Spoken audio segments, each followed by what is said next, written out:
Welcome to Andhra ఆటోవాలా. మీకు ముందుగా చెప్పినట్లుగా నా ప్రయాణంలో ఎదురయ్యే అనుభవాల్లో ఇదొక అనుభవం. ఒక వ్యక్తి ప్రధాన రహదారిపై ఉన్న గోతుల్ని తనకు తానుగా స్వచ్ఛందంగా పూడుస్తున్నాడు. ఇది నిడదవోలు నుంచి నర్సాపురం వెళ్ళే ప్రధాన రహదారి. ఇలా స్వచ్ఛందంగా చేయటం చాలా గొప్ప విషయం. మనం అతని దగ్గరికి వెళ్ళి అభినందించాం. ఈ అభినందన ఎంతమందికో ప్రేరణగా ఉంటుంది అనుకుంటున్నాను.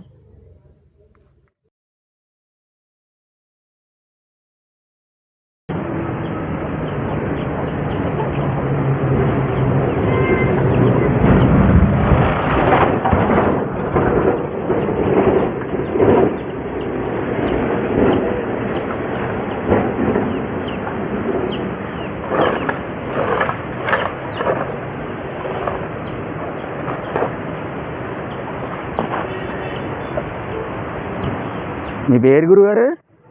మీ పేరండి? పురుషోత్తం మాధవరావు. పురుషోత్తం మాధవరావు గారు. ఇదేనండి మా ఇల్లు. అది మీరు సొంతంగా చేస్తున్నారు కదా? చాలా మంది గోతులో పడిపోయి కాళ్ళు చేతులు ఇరిగిపోతున్నాయండి. అవును. మా అమ్మగారేమో గొడవ చేస్తుందని చాలా సంతోషం అండి. ఇలాగా జనం ఎవరికాళ్ళు స్వచ్ఛందంగా చేస్తుంటే కొన్ని పరిస్థితుల్లో మనం అవునండి ఇటువంటి ఇక్కడ పొయ్యి ఉందని తెలియట్లేదండి ఎవరికైనా.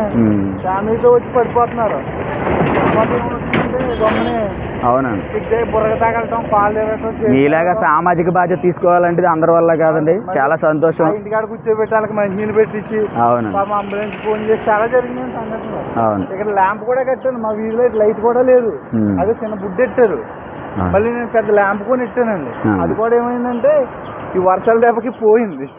అది లేదు, లైట్ కనపడతలేదు. నైట్ అయినప్పుడు వీధి లైట్ అక్కడ ఉంది. కానీ చాలా సంతోషం అండి. మీరు నిజంగా మీలాంటి వాళ్ళు ఉండాలి. ఎందుకు మనం ఉన్నంతలో మన చుట్టుపక్కల కొంచెం సవ్యంగా ఉండేలాగా మనం చూసుకుంటే బాధ్యతగా సామాజిక బాధ్యతగా మనం చేసుకుంటే అయిపోయా. ఇప్పుడు ఒక మనిషికి ఇబ్బంది జరుగుతుందంటే మనం కొంచెం కష్టపడటంలో తప్పలేదుగా. అవునండి. అందుకని పొద్దున్నే లేచి మొదలెట్టాను. చాలా సంతోషం అండి.